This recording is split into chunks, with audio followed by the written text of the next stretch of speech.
talk about gay pride. Like, this is... So I don't have the same take as the rest of the panel when it comes to the idea of legislating morality. I think that there are ideas which are subversive and that we can get rid of, and that's absolutely fine to do. I don't think that we need to have unfettered access to pornography. I don't think that we need to have unfettered access to children being introduced to this type of sexuality so young. I don't think that that's necessary at all. I don't think it's an impingement on free speech at all. But for an adolescent, like these young kids, I'm seeing kids at dinners when we're at restaurant surfing TikTok while their parents are not even paying attention to what they're doing. Like that right there is a massive problem. And if we don't, as a society, get a hold of that, then this will never end. There will be more series like Adolescence that hit even harder because we're witnessing it in our own lives. Yeah, I mean, Andrew, you seem to be in agreement with some of that. Yeah, it's poison. There's no doubt. It re-scrambles children's brains. And it's very difficult to monitor. Even if you have parental controls, they can find ways around it. At school, they have peers who will assist them in getting around it. You have to monitor it really well. Smartphone technology for my own kids, it was kind of new. I wish that I, in retrospect, had done more guarding against that myself. You don't know the dangers of that technology until children get a hold of it, and then you're left scrambling going, oh man, I wish I had known that this was going on or that was going on, but you have no idea. Now, though, we have a little bit of retrospect, and we know that it's an appropriate thing to do to guide against this type of technology because, yeah, he's absolutely right. It does create all sorts of problems for kids. I'm not sure that gets to the heart of the masculinity and feminine issue, but I totally agree with him that we should be safeguarding our children against this technology.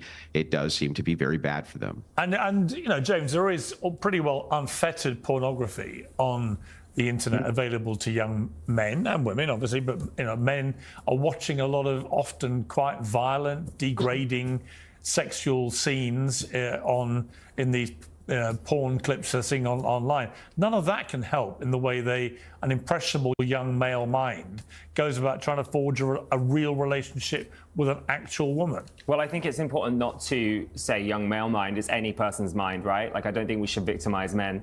I can't believe Andrew's agreeing with me. But yeah, it's awful. I mean, I genuinely don't think people should have phones until they're 16. They certainly shouldn't have social Well, Australia's done that, and I'm not against it. The smartphone ban till 16. I mean, it's terrifying. Why not? You can't go on air, on TV, and say whatever you want. Like, I know you're pretending that you're uncensored, but you couldn't sit here and say literally whatever you want. Well, not really, Piers, because if you said something that incited hatred or racism or a terror attack, I wouldn't want to say that. Be arrested. I wouldn't but online, why would I want to incite a terror attack? I'm not saying that you want to. I'm just trying to make a point. Online, you're saying I can't say what I want. Online, I do not want to incite a terror attack. No, but if you did, I'm allowed. Just to be, you're raising an interesting point about censorship. Yeah, we're uncensored because I would not want. I don't say anything I don't want to say. Right. So when you say I'm censoring, I'm actually self-censoring. I'm not. I'm not going to call that. I'm not saying that you would ever do that, of course, but I'm saying that if you did, there would be accountability for that because you are broadcasting to a lot of people. Right. But a lot of people online do not have that gate stopping them from saying horrendous things, and so therefore it can blow up online, excuse the horrible pun, and that shouldn't be allowed. There should be a system in place that stops people broadcasting things that aren't meant to be broadcast to millions of people. One of the problems, Tommy, Toby Young, who's a British journalist, director of Free Speech Union, very, very big in promoting and defending free speech, says Adolescence, the new teen drama, is pro-censorship propaganda, partly paid for by the state. It is now being seized upon by Labour left-wing MPs as evidence we need more online censorship. And that is, of course, you talk about a swinging pendulum. What you don't want to come out of all this is an overreaction and an over-censorship, because that in itself becomes a problem. Yeah, 100%. And I agree with Sean on this point, too. I think parenting has more to do with this than any of us really, can even understand. I mean, many, I'm sure, in this panel can. But parenting is, to me, the end-all, be-all of all of this. I mean, you can watch horrible things online. You can listen to people say horrible things. But if you've got a good foundation with good parents at home, hopefully two, that provides you with a lot of guidance and support to navigate these things. And it doesn't really, scramble your mind in the way that those that are not blessed with a two-parent household may be impacted by it. I don't believe that censorship is ever the answer. I believe that more speech is the answer to speech that you don't like. And as much as I don't like certain people online and what they say, whether they're the Tate brothers or whoever else, I believe that they should have the right and the ability to say it. And then people like us should have the right and ability to respond to it. I think that's the healthiest way to come to a great consensus, or at least a public square where we can all debate ideas with dialogue and conversation.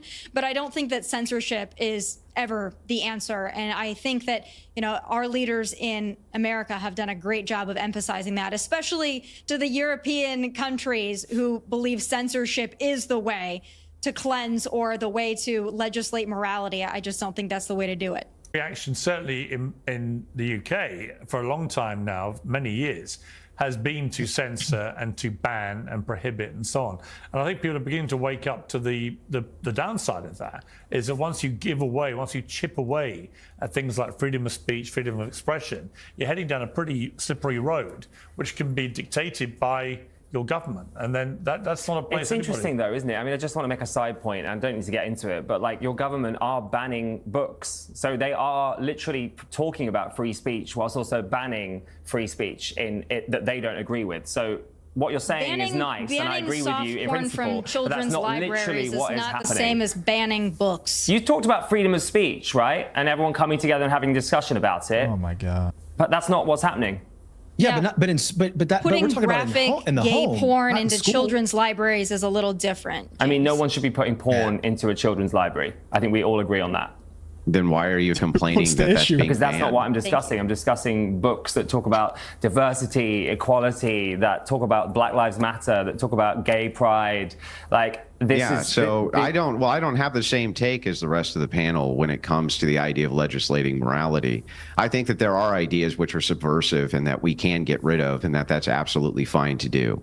I don't think that we need to have unfettered access to pornography. I don't think that we need to have unfettered access to children being introduced to this type of sexuality so young. I don't think that that's necessary at all. I don't think it's an impingement on free speech at all. And not only that, there's going to necessarily be limits on every single freedom that we have. By necessity, that's the way it has to be, unfortunately. And the reason it has to be that way is because otherwise you're going to have nothing but subversives who go in and subvert your entire culture, which is exactly what happened in the UK, and it's exactly what's been happening in the United States. So we have to have some way to fight back against that. Wake up, America. Something sinister is marching right down Main Street, draped in rainbows and promising acceptance. But beneath the glitter lies something far darker.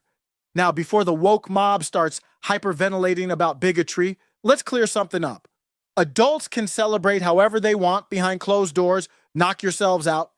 But when your celebration spills into public streets, parading nudity and kink in front of young, innocent eyes, it stops being about freedom and starts looking suspiciously like an agenda aimed squarely at your children.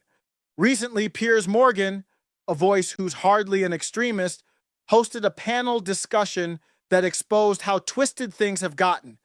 Conservative commentator Tomi Lahren didn't mince words. She brilliantly called out the modern incarnation of pride parades, branding them an international child grooming freak show. Harsh? Maybe. But when pride marchers openly chant lines like, "We're here, we're queer, we're coming for your children," forgive us for not laughing at the so-called satire. Does that really sound like humor to you? Or is it just another example of radicals openly boasting about their true intentions? But let's get something straight. I don't like pride parades, period. Sure, they have every right to hold a permitted parade and follow the law. Free speech means exactly that. But guess what? It also means I'm allowed to speak out against it. Remember when Tomi Lahren first popped onto the scene? I thought she was edgy, laugh out loud. Turns out I was just hopelessly blue-pilled back then. These days, it's clear Tomi is little more than a soft liberal leftist, barely scratching the surface of the real cultural rot infecting our society. And speaking of that rot, surely the government is leaping into action to shield our kids from explicit performances, right? Wrong again. Take Tennessee's recent common sense attempt to keep adult performances away from minors. The result? Predictably struck down as unconstitutional. So apparently protecting children isn't constitutionally protected. but exposing them to adult sexuality, oh, that's fine. Totally makes sense, doesn't it?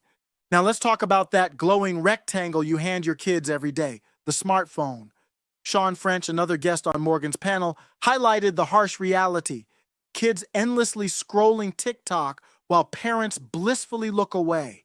As French warned, if we don't get a hold of this as a society, this will never end. He's right. Kids don't just stumble across explicit content, they practically live in it. But the solution isn't banning phones altogether, as some suggest. Your kids' tablets, carefully monitored and strictly limited, are a smart choice. Phones and tech, when regulated properly, are useful tools, but leaving them unrestricted and unsupervised, that's parental malpractice. Andrew Wilson, panelist and traditionalist, didn't sugarcoat things either. Smartphones and unrestricted internet, he insisted, poison children's minds, scrambling their brains with degeneracy and confusion. Wilson even admitted regret for not doing more to protect his own kids, words many parents can painfully relate to. Ask yourself, how many elementary-age kids today already have smartphones? Far too many. Your kids, only 5 and 8, don't have phones yet, thankfully, and you're wise to hold out as long as possible. But you better believe the pressure's building. Big tech wants your kids hooked young, compliant, and distracted, ideal future consumers. The fact is, today's adolescents are swimming in a toxic cocktail of explicit pornography, influencer-driven nonsense, and twisted ideologies, and our political leaders just stand by, shrugging. Piers Morgan himself asked pointedly during his debate, what good does unfettered pornography do impressionable young minds trying to build real relationships? Great question, Piers. Let's see the government answer that one. But here's the uncomfortable truth the elites don't want you noticing. Maybe distracted, damaged, and morally confused, young people are exactly what they prefer. A populace preoccupied by instant gratification won't notice freedoms eroding or liberties quietly disappearing. And it's intentional, make no mistake. Schools today rush kids from ABCs straight to gender ideology and sexuality long before they've even learned basic life skills. Wilson's blunt call for a return to traditional family values may sound extreme, but he's sounding a crucial alarm. Society systematically undermines family structure while replacing parents with tech companies, influencers, and government experts. Worse still, any parent raising objections faces smears of bigotry, conspiracy theorist, or worse, silenced into submission. Funny how the First Amendment protects explicit parades, but common sense parenting concerns get shouted down. But there's hope. You aren't powerless, though they'd love for you to feel that way. Monitor your kids closely, keep holding back that smartphone as long as you can, and ignore the social pressure. Phones should be educational tools, not handheld portals to degeneracy. You're already ahead of most parents by strictly regulating your kids' tablet use. Stay vigilant. Piers Morgan's panel wasn't some fringe conspiracy. It was mainstream debate openly addressing a glaring societal crisis. Your government's silence, tech giants' greed, and ideological radicals' aggression form a triad threatening childhood itself. Ready to push back? Leave a comment if you're fed up with kids being used as ideological pawns. Subscribe and support platforms brave enough to speak these truths and arm your family with resources that restore parental sanity, your children, or their agenda. Pick one before someone else picks for you.